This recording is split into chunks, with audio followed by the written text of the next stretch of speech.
bagi pengalaman. Dari pengalaman yang ada itu sebaiknya saya udah usulkan sama rektor itu antara guru dan dosen jangan dipisah gitu, apalagi dosen LPTK gitu, supaya perkembangan ibu bisa diikuti dan supaya pembelajaran makin menarik gitu. Nah untuk itu BPG akan kita tarik lagi ke UNP supaya pelatihan-pelatihan bisa dilakukan di sana. Jadi tidak bisa diputuskan antara dosen di LPTK dengan guru-guru gitu. Jadi harus sering bertemu. Oke, ini Bapak UNP telah memberikan wadahnya lewat pengabdian masyarakat dan semoga ini bermanfaat. Jadi baiklah Ibu dan Bapak semuanya. Mengapa Bu Fatmi memberikan saya itu 3 level representasi dan kemudian kapan saya pakai di dalam pembelajaran? Saya mempelajarinya itu secara detail itu pada tahun 2013 gitu. 2013 itu hasil diskusi kami di jurusan dengan Bapak Mawardi, kemudian dengan teman-teman atau dosen-dosen yang lain gitu. Gimana pentingnya 3 level representasi dalam pembelajaran gitu. Dan kemudian kami kumpulkan paper-papernya, kemudian kami bahas bersama di jurusan. Akhirnya lahirlah luaran pembelajaran itu berfokus pada 3 level representasi. Jadi seorang guru setelah kami baca beberapa paper gitu, ternyata kita tidak bisa melepaskan 3 level tersebut di dalam proses pembelajaran. Untuk apa tujuannya? Adalah untuk supaya pemahaman konsep itu utuh gitu. Jadi di saat kita memberikan pertanyaan kepada siswa, mengapa es itu terapung? Mengapa toh pada tanah misalnya etanol kok tidak? Nah, gitu. Jadi siswa akan mudah menjawabnya jika kita sampai menginterkoneksikan 3 level tersebut. Baiklah Ibu Bapak, saya akan share ini PPT. Oh, saya nggak bisa loh share. Ya, diganti hostnya dulu. Minta bantuan? Mohon Gus Fatmi untuk menjadikan Ibu Minda host supaya bisa. Saya menyampaikan materi ini menggunakan media. Tujuan media apa, Ibu dan Bapak? Yaitu memudahkan penyampaian konsep gitu ya. Nah, saya mau memakai video di sini. Bu Fasmi, Bu Pat, bantuin dong. Udah Bu Minda? Udah. Oke, udah jadi host Bu? Iya, coba lagi ya. Oke. Sekarang udah.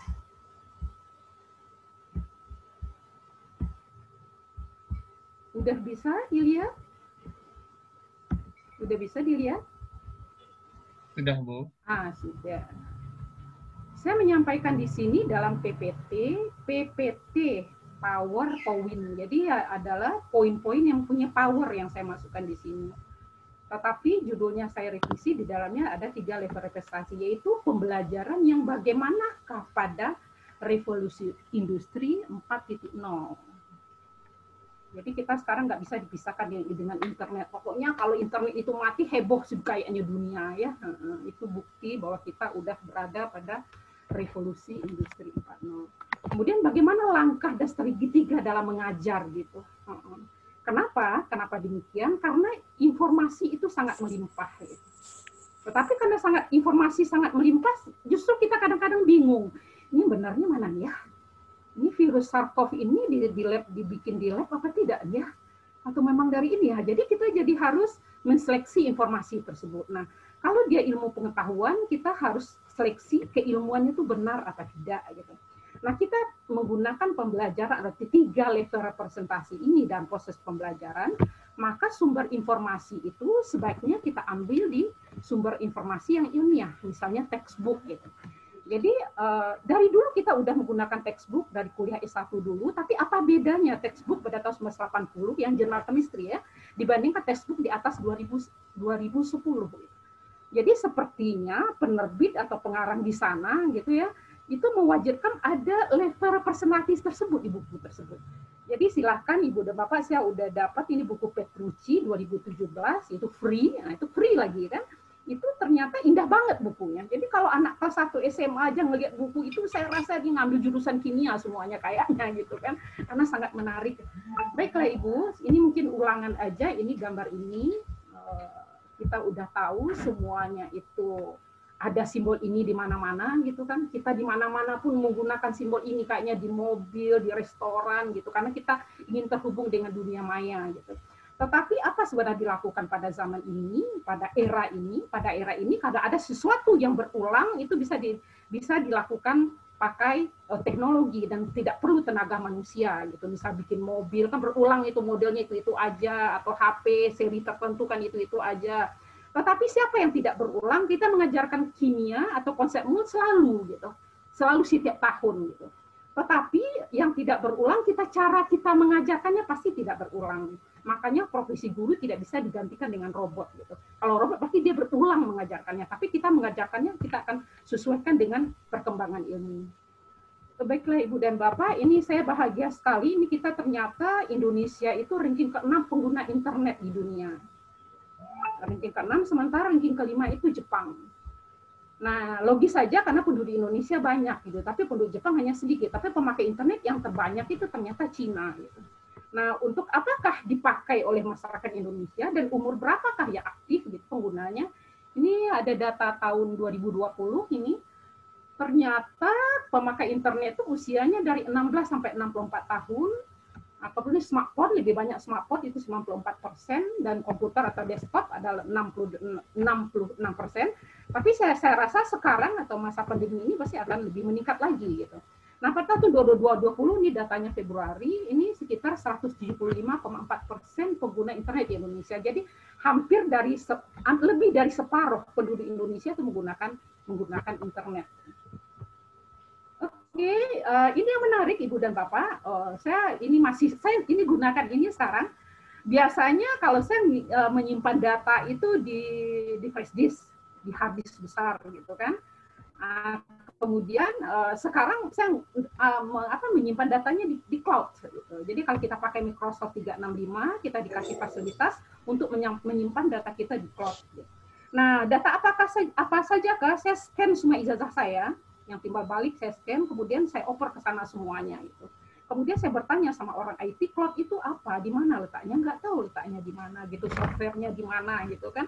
Yang jelas Microsoft memberi fasilitas seperti itu.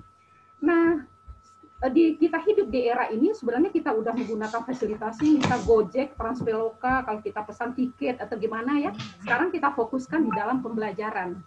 Nah, di dalam pembelajaran yang kita gunakan atau saya telah gunakan yaitu big data. Nah, karena saya kebetulan bidang saya adalah biokimia, maka di waktu mengajarkan biokimia, maka saya lihatkan kepada mahasiswa bahwa data-data biokimia itu telah ada banknya. Misalnya untuk data protein itu udah ada struktur, udah ada database-nya, yaitu protein data bank. Jadi jika seseorang ingin mengetahui informasi terkini mengenai struktur protein, silakan berkunjung ke web tersebut. Nah, mahasiswa bertanya, Ibu, kenapa ada informasi terkini di situ? Nah, itu disebabkan karena di saat seseorang ingin publikasi struktur proteinnya, maka dia melaporkan datanya dulu ke PDB gitu. Nah, PDB akan memberikan nomor ACC. Kenapa demikian? Karena gambar itu besar gitu. Kalau gambar itu besar berarti papernya jadi tebal jadinya kan. Jadi dengan nomor ACC aja. Nah, dengan nomor ACC tersebut kita bisa masuk ke PDB. Ini sudah saya ajarkan ke mahasiswa sejak tahun 2013 gitu.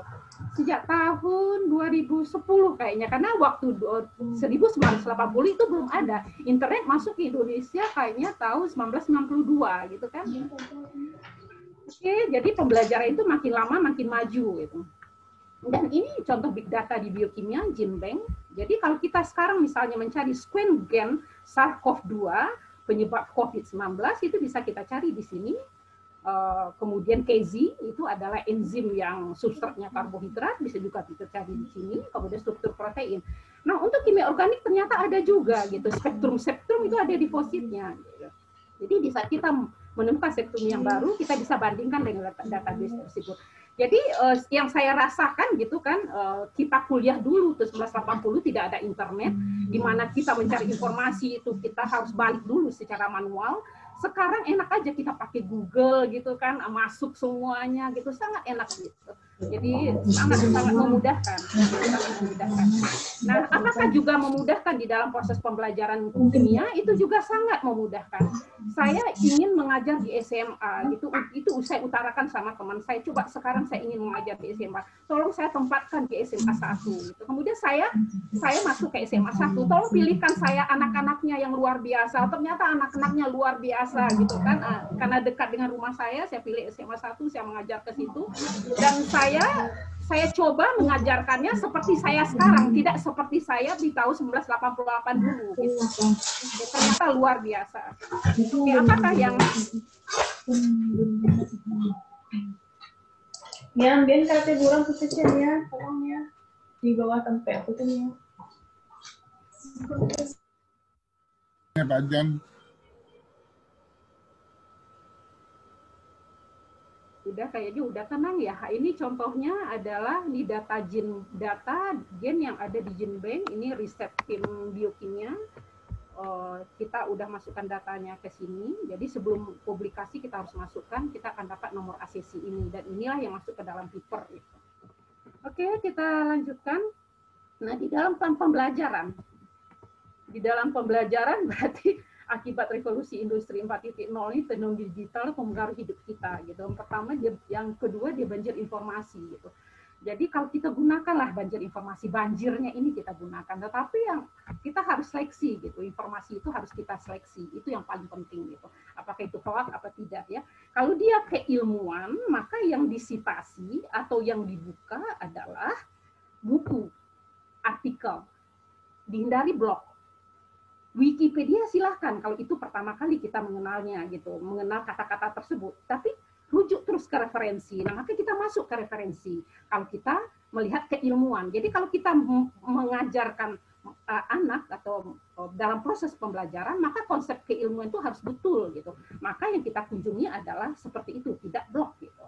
Atau tidak, kalau toh Wikipedia, kita masuk ke referensi. Nah, ini saya berikan beberapa web yang bisa dikunjungi oleh guru dan dosen, dan kami sering mengunjunginya karena sangat membantu dalam proses pembelajaran.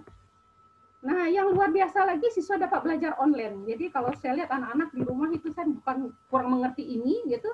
Ya udah, beliau anak-anak itu membuka rumah belajar gitu kan, atau ruang guru gitu kan. Oke, saya udah mengerti gitu.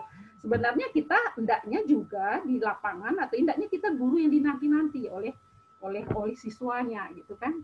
Guru yang dinanti-nanti, ini ibu ini mau ngajar apa hari ini ya, ibu ini mau bawa apa di kelas ya, itu harapannya seperti itu. Kita lanjutkan lagi. Berbahagialah kita sebagai guru, karena ada 3 profesi yang tidak bisa digantikan, yaitu adalah guru, dokter, perawat, dan seniman. Karena itu bukan pengulangan gitu, dan kita berhubungan dengan barang hidup atau life gitu. Jadi orang yang hidup kita berhubungan. Jadi memang tidak bisa digantikan. Alhamdulillah profesi kita ya, mudah-mudahan menjadi pahala yang berlipat ganda. Nah, era pendidikan dipengaruhi oleh revolusi 4.0 ini merupakan pendidikan bercirikan pemanfaatan teknologi digital. Bu Fatmi sudah melihatkan tadi, kita udah memanfaatkan teknologi digital, jadi ada PPT-nya, ada e-spring-nya, kemudian bisa kita berikan kepada siswa, kalau di UNP lewat e-learning gitu kan, jadi kami terkoneksi antara mahasiswa dengan dosen itu lewat e-learning. Nah, karena pentingnya itu, maka di dalam peraturan pemerintahan itu dimasukkan pelajaran informatika di SMA. Tetapi setelah saya konsultasi dengan beberapa dosen, ternyata yang diberikan adalah cara memakai Word, cara memakai PPT. Padahal itu sebenarnya bukan itu maksudnya. Bukan itu maksudnya. Nah, ternyata ditinjau ke lapangan, ternyata gurunya yang tidak ada atau belum ada ya. Kita lanjut.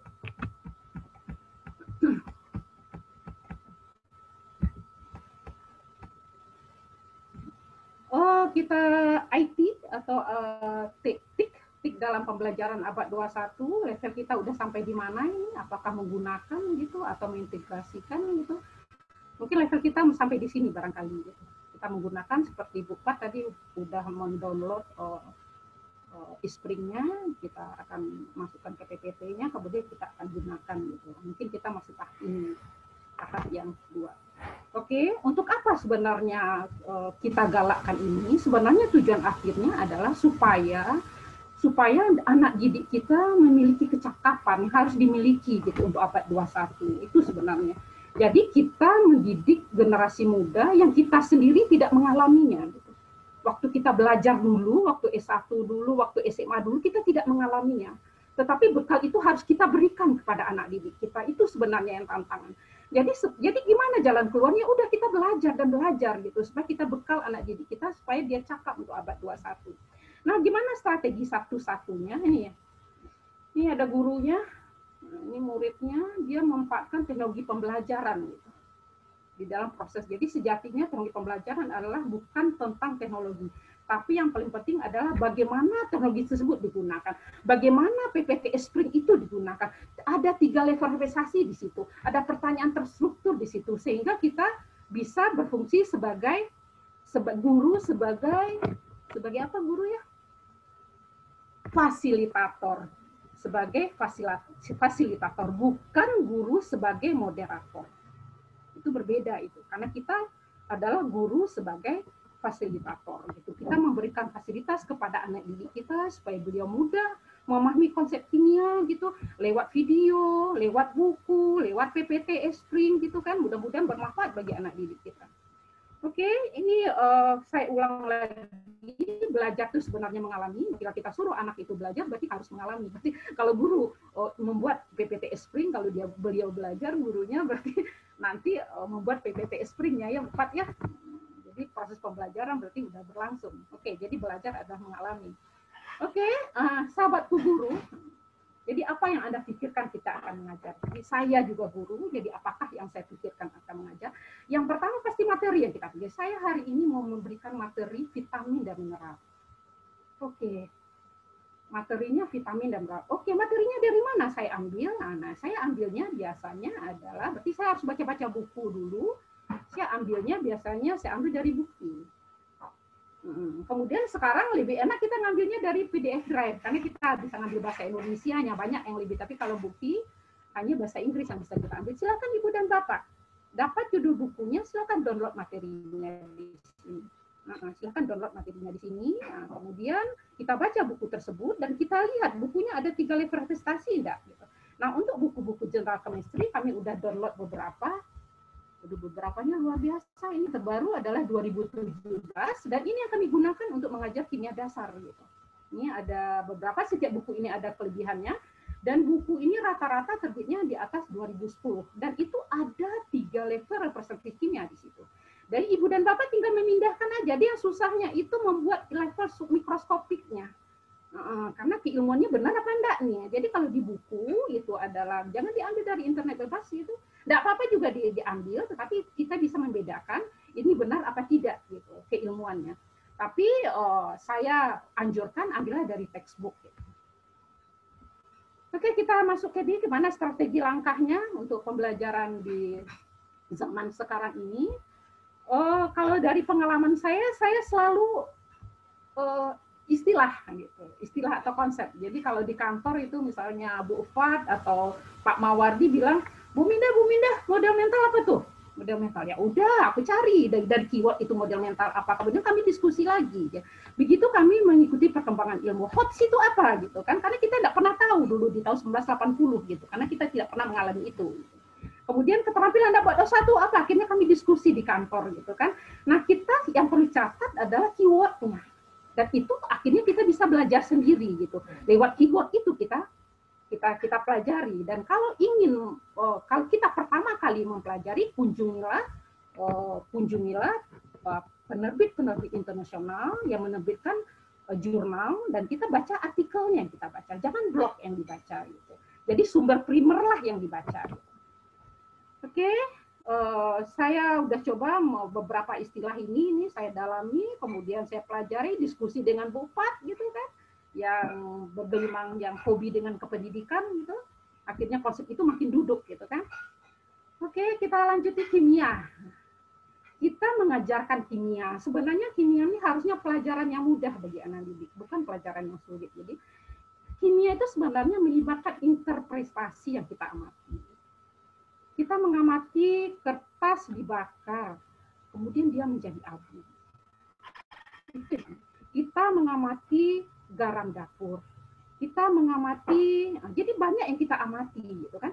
Nah, kalau yang kita bisa amati dengan menggunakan indera kita, mungkin indera kita kan 5, tidak pakai indera ke-6 gitu. Jadi bilang sama anak didik gitu kan, kita belajar menggunakan indera kita, indera ke-5. Coba Anda cium, Anda rasa gitu, panas apa enggak gitu. Coba singgung, panas apa enggak nih. Coba lihat warnanya putih atau apa nih ya, gitu kan. Nah, jadi dilihat gitu. Dilihat dan itu diinterpretasikan. Kita ikra itu maksudnya. Interpretasi itu ada ikra. Maka lahirlah yang level submikroskopik, hasil ikra tersebut. Nah, dari hasil ikra tersebut maka dikatakan di sini bahwa ilmu kimia itu mempelajari perubahan materi. Perubahan materi bagian kita amati tadi.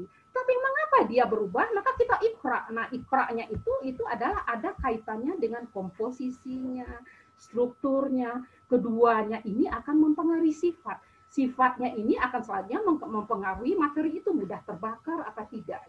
Nah, keterkaitan ini indahnya bisa dijelaskan oleh kita kepada anak didik kita, gitu kan? Dan kalau saya bilang sama mahasiswa, anak-anakku semua, kalau kamu ingin merubah sifat suatu zat, apa yang kamu harus otak-atik? Kamu harus otak-atik strukturnya, komposisinya kamu harus otak-atik itu. Nah, itulah sebenarnya risetmu gitu kan, nah, supaya sifatnya itu berubah. Nah, sifatnya untuk apa digunakan? Nah, jadi sifatnya ada hubungan dengan fungsinya. Nah, begitulah sebenarnya ilmu kimia gitu. Fungsi, sifat, struktur. Kalau ingin merubah fungsi, maka ubahlah strukturnya. Dengan merubah struktur dan komposisi, maka sifat akan berubah. Kalau sifat akan berubah, maka fungsi akan berubah juga gitu kan. Nah, riset kimia sebenarnya berkecimpung tentang itu gitu, tentang itu. Oke, nah kita sebagai guru, nah produk kimia itu sebenarnya fakta, konsep, prinsip, hukum, teori. 5 itu aja. Jadi konsep itu sesuatu pengertian. Jadi kalau kita menyebut konsep, sebutkanlah karakteristiknya. Apa itu unsur? Karakteristiknya apa unsur? Apa itu molekul? Apa itu ikatan kovalen? Nah, karakteristiknya disebutkan. Berarti itu adalah konsep. Kalau fakta berarti kita lihat gitu. Nah, kalau prinsip itu hubungan antar konsep. Kalau hukum adalah generasi, kita udah tahu. Generalisasi dari data. Gitu. Nah, kalau teori adalah penjelasan. Gitu. Kita udah tahu itu semua. Nah, sebenarnya waktu kita mengajarkan kimia, sebenarnya kita mengajarkan 5 hal ini kepada anak didik. Tapi tentu tidak dengan cara, ikatan ion adalah, kita tulis di papan tulis. Kan tidak seperti itu yang dianjurkan. Gitu. Oke, kita lanjut. Baru masuk kita 3 level representasi. Ini sangat penting untuk pemahaman konsep yang baik atau yang utuh gitu. Beberapa paper mengatakan demikian.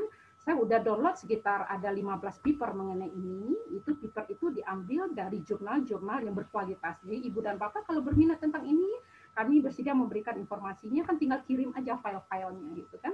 Nah, dari bacaan-bacaan kami tersebut dan dari diskusi dari teman-teman yang ada di jurusan, dan kami bisa dapat simpulkan gitu. Makroskopik itu sebenarnya apa yang kita lihat lewat indera gitu. Jadi lewat indera kita. Nah, jadi kalau gitu kalau anak kita bawa bereksperimen, berarti dia melihat gejala itu dengan inderanya gitu. Jadi kita bawa dia praktikum.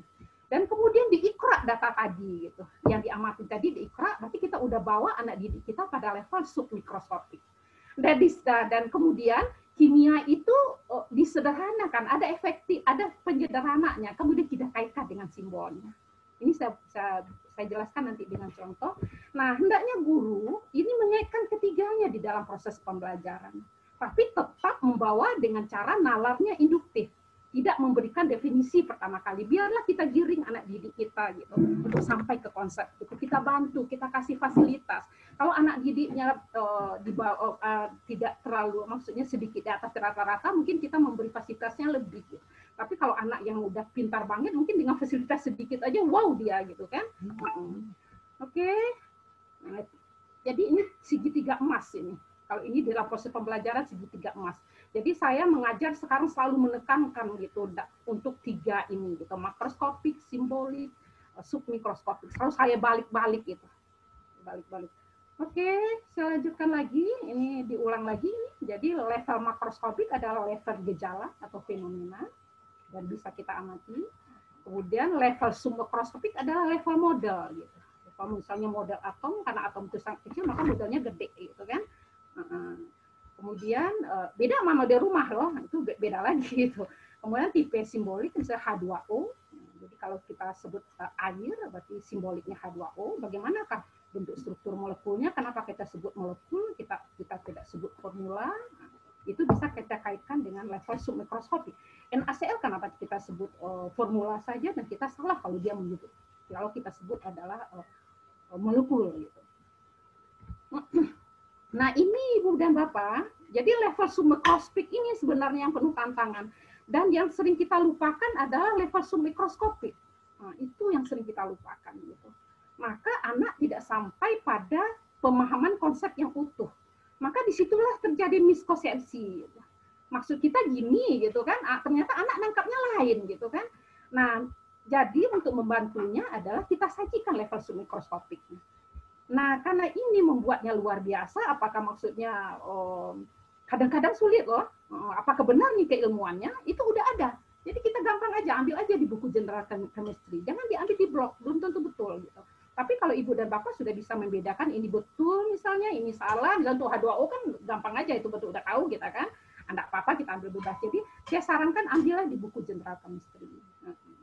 Dan kami memakai adalah buku Brady. Dari banyak buku General Chemistry yang tadi, kami memakainya buku Brady. Kenapa kami memilihnya buku Brady? Ternyata kalau ada yang salah pada buku tersebut, kita bisa ajukan ke penerbit dan kita dapat hadiah 1 set buku gitu. Teman saya sudah mencoba itu dapat 1 set buku itu kan. Jadi dengan kata lain itu buku tersebut akan sedikit ditemui kesalahan, itu asumsinya ya. Kami makanya buku Brady. Oke, kemudian ini sudah dikasih tahu tadi kita bisa mendownloadnya dari PDF drive atau bukti.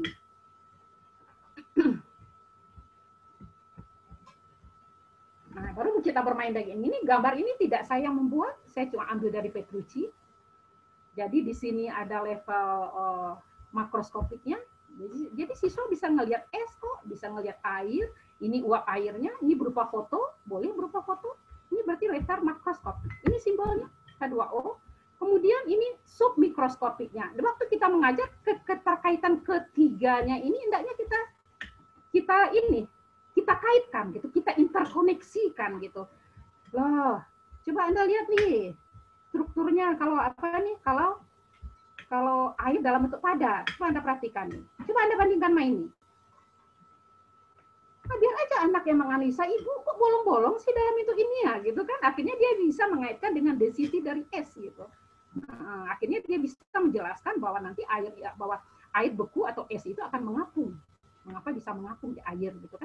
Akhirnya apa harapannya? Anak didik itu bisa menjelaskan yang ini. Dia bisa menjelaskan kenapa es ini.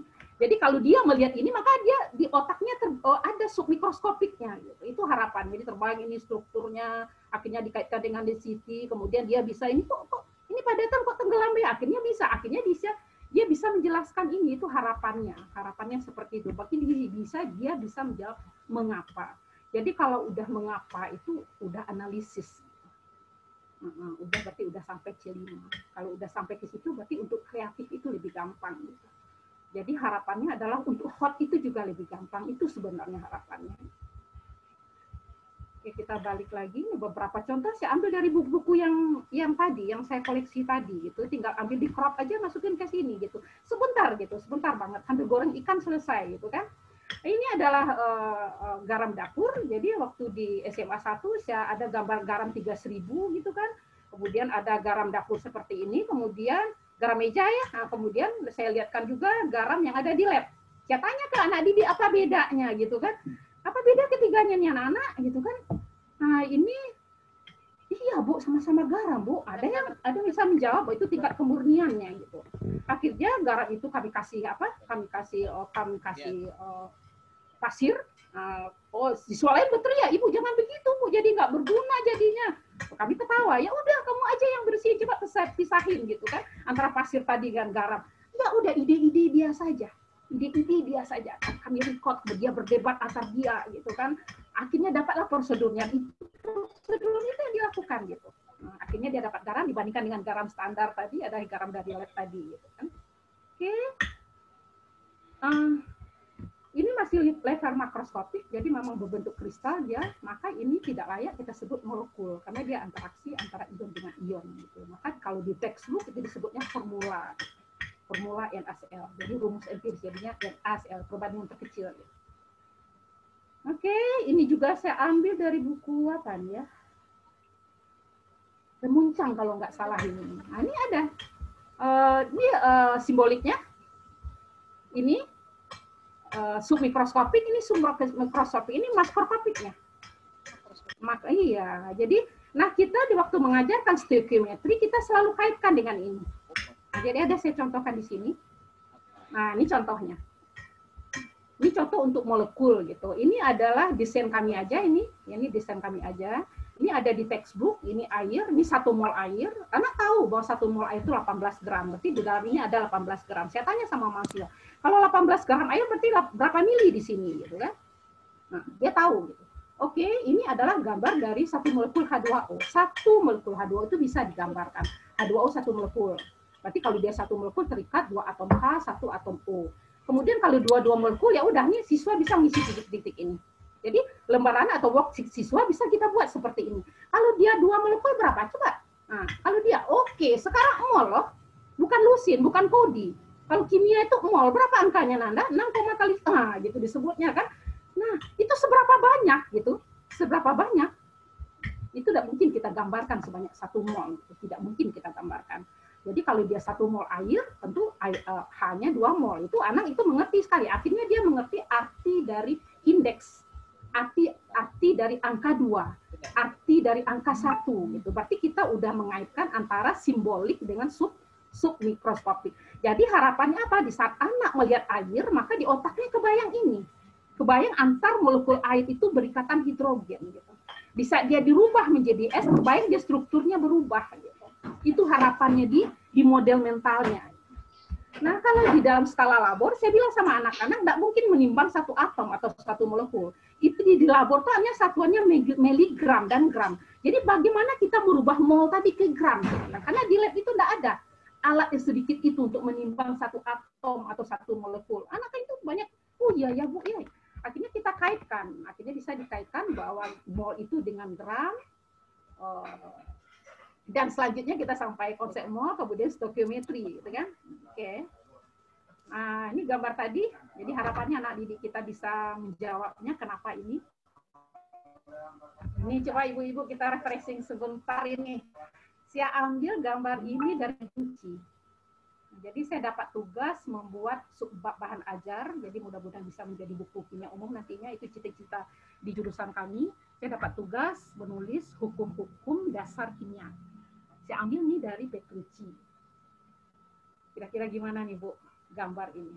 Jelaskanlah yang mana ilustrasi hukum kekekalan massa, hukum komposisi tetap, dan hukum perbandingan berganda.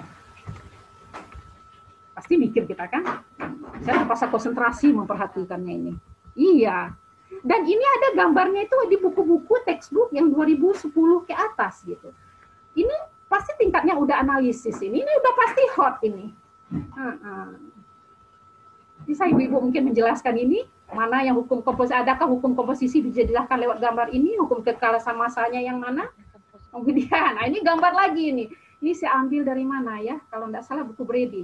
Zat yang manakah zat murni? Nah, jadi kalau saya mengandungkan ke mahasiswa, saya submikroskopiknya saya lihatkan. Yang manakah zat murni? Saya lihatkan makroskopiknya. Saya lihatkan emas dalam keadaan tidak murni. Dan saya lihatkan emas murni yang 99,99%. Saya bilang emas yang 100% itu punya Allah. Nah, teknologi sekarang hanya sampai 99,99%. Nah, manakah merupakan zat murni dan berupa kecampuran? Itu sangat menarik nih anak-anak. Akhirnya dia menyimpulkan bahwa zat murni itu apa. Gitu. Unsur itu apa gitu. Saya bilang sama anak-anak, ini gambar A ini unsur apa enggak nih? Iya unsur Bu, kan ada atomnya. Terus gambar B unsur apa nih? Tapi bingung dia. Ibu dia terikat. Tapi dia seragam. Ibu unsur Bu. Akhirnya dia menyimpulkan bahwa unsur itu atomnya seragam, ada yang terikat, ada yang tidak gitu. Dia sendiri yang menyimpulkan lewat gambar ini kita tuntun. Kita kasih fasilitas siswa kita melalui gambar ini. Jadi jadi sangat menarik gitu. Dan kemudian mana zat murni? Oke, jadi gambar ini nggak usah kita buat Ibu dan Bapak, kita cuma mindahin aja dari textbook, sangat sebentar gitu. Kita pindahin ke PPT Xpring gitu kan. Ini gambar yang lain lagi nih. Unsur senyawa campuran yang mana? Nah, kita cuma tinggal pindahin saja gambar ini. Kita crop dan pindahkan ke PPT Xpring-nya. Kemudian ini gambar lagi, unsur senyawa campuran yang mana? Iya, lewat gambar ini. Nah, supaya hot dia. Oke. Kemudian ini juga. Jadi semuanya diambil dari buku-buku textbook. Dan kemudian guru jangan lupa selalu interkoneksikan 3 level tersebut.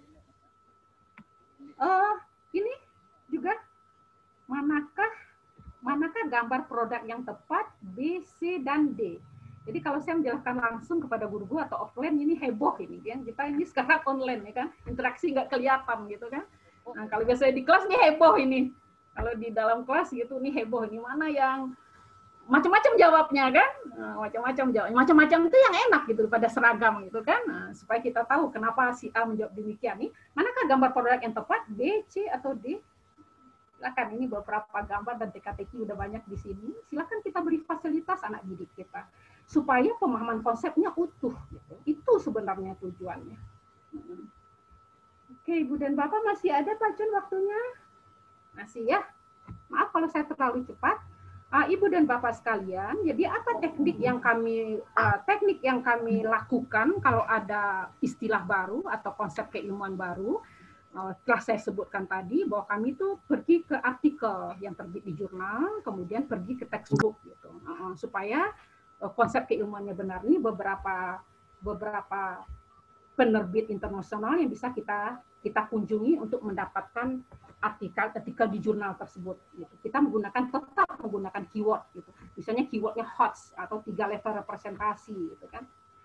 Oke, nah, kemudian saya karena sering jalan-jalan di dunia maya, ternyata di praktikum kita bisa juga kita revisi, gitu. Sekarang orang mengarahkannya apa? Kita bisa revisi zatnya, alatnya atau metodenya. Nah, saya juga round-round di sini, gitu, karena penasaran kan. Dan ternyata praktikum yang dianjurkan itu yang green chemistry. Karena itu safe buat kita dan safe buat lingkungan. Iya. Iya, dan kemudian web apakah sebaiknya saya kunjungi? Nah, itu pertanyaan awal ya, web apakah sebaiknya saya kunjungi? Saya mainnya dulu di Google, di pintu besar di Google gitu. Nah, saya masukkan keywordnya ini. Green chemistry, saya maunya dapat eksperimen, tapi eksperimennya di high school gitu kan. Saya masukkan kata kuncinya ini, dan kemudian banyak web yang keluar, dan saya buka. Nah, saya buka salah satunya, webnya adalah ini. Dan saya ambil praktikumnya di sini untuk SMA 1, dan itu saya modifikasi sedikit dengan zat-zat yang saya sesuaikan yang ada di lab. Jadi praktikum tetap jalan, dan kemudian kita modifikasi. Gitu. Kita modifikasi. Dan apalagi yang saya dapatkan, itu saya dapatkan lagi, saya masukkan chemistry yang fun-nya ada nggak ya? Nah, itu kan saya masukkan ini di Google, ternyata ada. Supaya kimia itu menjadi tidak begitu serius, tapi dia menarik, ternyata ada, silakan kunjungan. Jadi beberapa web saya dapat, nah web apakah yang saya pilih adalah, web itu adalah kepunyaan perguruan tinggi, itu yang saya pilih. Karena kenapa? Karena asumsinya keilmuannya benar. Gitu. Nah, untuk praktikum kimia, untuk kimia dasar, silakan Ibu dan Bapak mengunjungi web ini. Oke, untuk apa web ini dikunci? Untuk mendapatkan level makroskopiknya, gitu. Level makroskopik, praktikum eksperimen kan untuk mendapatkan level makroskopiknya. Untuk mendapatkan level submikroskopiknya, silakan baca buku General Chemistry. Kita kunjungi. Jadi kalau misalkan tahu orang sana rupanya. Oh iya, Pak Del juga ya. Lupa ya. Pak Del juga ya. Pak Del ya. Ada rektornya. Oke, kita lanjut. Saya bilang Bu Asra, Minda lagi itu saya tadi. Iya. Oh, Pak Del, Bu Latisma, ya tolong ingatkan Bu Asra. Nah, tolong ingatkan, ini diskusi jurusan kita yang luar biasa, kita bagi kepada guru. Oke, kita lanjutkan lagi. Ya, Bu Asra, Pak Mawardi, ini teman berdebat di kantor ini. Oke, kaitannya apa? Jadi kalau saya analisis gitu,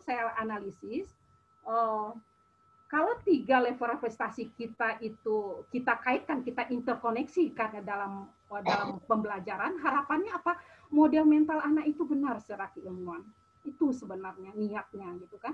Kalau model mental itu benar secara keilmuan, jadi harapannya tidak ada miskonsepsi di otaknya. Dan kemudian hot itu gampang dicapai gitu. Why itu bisa dijawab gitu. Jadi kapan why itu bisa dijawab? Di saat 3 level representasi itu oke, interkoneksinya oke gitu. Nah, itu bisa dijawab. Kemudian apa sebenarnya tujuannya muaranya itu pembelajaran abad 21. Jadi kapan kreativitas itu bisa timbul gitu. Kapan problem solving itu bisa timbul gitu. Kita sebagai guru adalah menyediakan sarananya. Itu kewajiban kita. Karena kita fasilitator tapi bukan moderator dan bukan mandor. Itu yang perlu digarisbawahi. Kita bukan mandor, bukan moderator, tetapi adalah fasilitator. Kita memberikan fasilitas kepada anak didik kita supaya pemahaman konsepnya utuh dan benar dan itu berguna buat dia untuk kehidupan dia di hari depannya. Oke, jadi intinya sebenarnya penguasaan materi. Saya udah sebutkan tadi sumber-sumbernya, bagaimana cara webnya udah saya sebutkan tadi.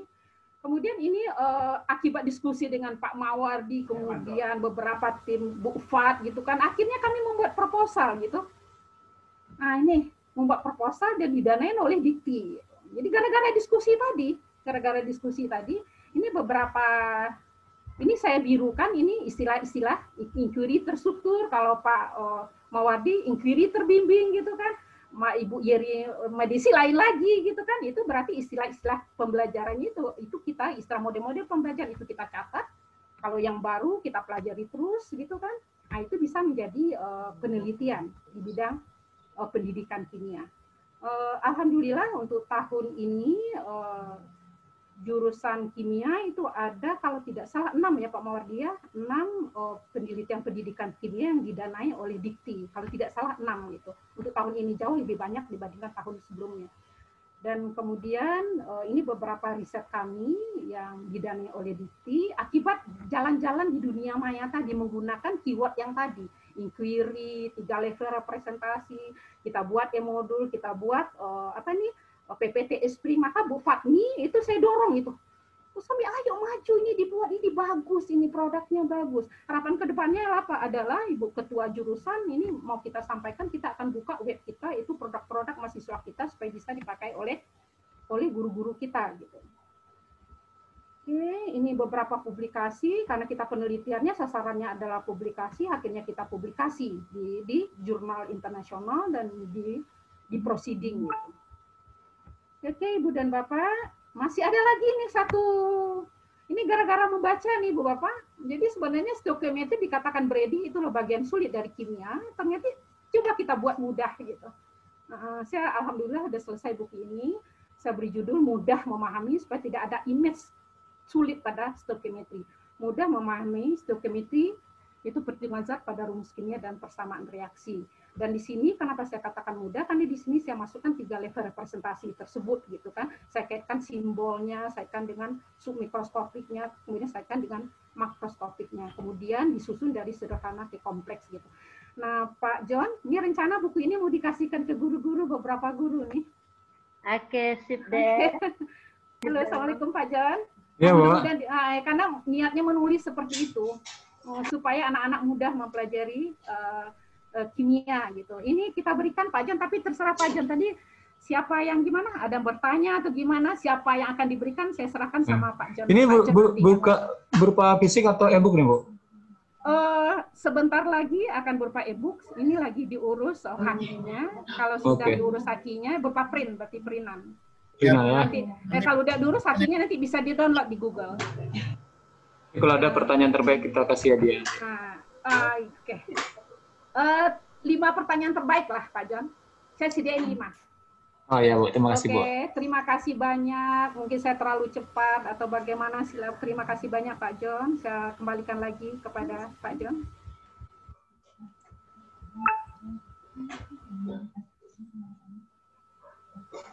Pak John, saya kembalikan ke Pak John. Iya Bu, terima kasih. Oke, baiklah. Assalamualaikum warahmatullahi wabarakatuh. Terima kasih kepada Ibu Profesor Minda, SHR MSI, yang sudah menyampaikan materi kepada kita semua. Berupa tadi tentang 3 level representasi kimia, beliau sudah menjelaskan bagaimana revolusi kimia industri 4.0 kepada kita semua, bagaimana media belajar di internet, dan bagaimana menggunakan internet sebagai media pembelajaran untuk menjelaskan representatif kimia tadi. Oke Pak John, ya Bu? boleh saya lihatkan contoh dari pembelajaran di SMA yang sudah saya linkkan dengan internet, gitu. Boleh saya lihat kan? Oke, Ibu masih punya waktu, Bu. Silakan, Bu. Masih punya waktu Ya, ya. Memang disediain untuk itu, Pak John. Iya, silakan, Bu. Yap. Berarti ini saya tutup dulu berarti ya. Sambil saya mencari, enggak apa-apa juga Pak John ngomong gitu. Iya, enggak apa-apa juga. Iya. Ini udah saya pisah dalam satu folder. Ya, Ibu lanjut aja dulu, Bu. Nanti kita...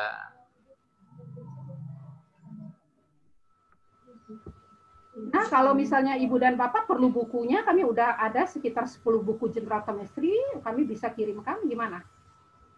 Nggak perlu cari lagi, nggak perlu lagi. Kali kalau pakai PDF Drive itu asik loh. Kita masukkan ke Google kata-kata PDF Drive, kita masuk ke situ, masukkan judul buku, udah download gitu, cepat gitu. Ya, kalau Ibu mau berikan langsung. Ya mau lah, mau. Kalau berbuat baik, kenapa tidak, Pak John? Kenapa tidak? Iya, Bu. Terima kasih, Ya, Bu. Nanti Bu share aja, Bu. Iya. Buku terbaru aja ya. Iya, boleh, Bu. Jadi, teman-teman, rekan-rekan guru kimia, ya silahkan siapkan pertanyaan-pertanyaan yang menyangkut materi yang sudah diberikan oleh Bu Profesor kita tadi di sesi tanya jawab nanti. Sambil menunggu Ibu Minda mencarikan. Udah ada. Udah, Bu, Saya ya? tinggal membuka. Udah. Ya, silakan aja, Bu, langsung, Bu. Oh iya. Berarti yang tadi saya tutup dulu ya. Oke. Saya tutup dulu.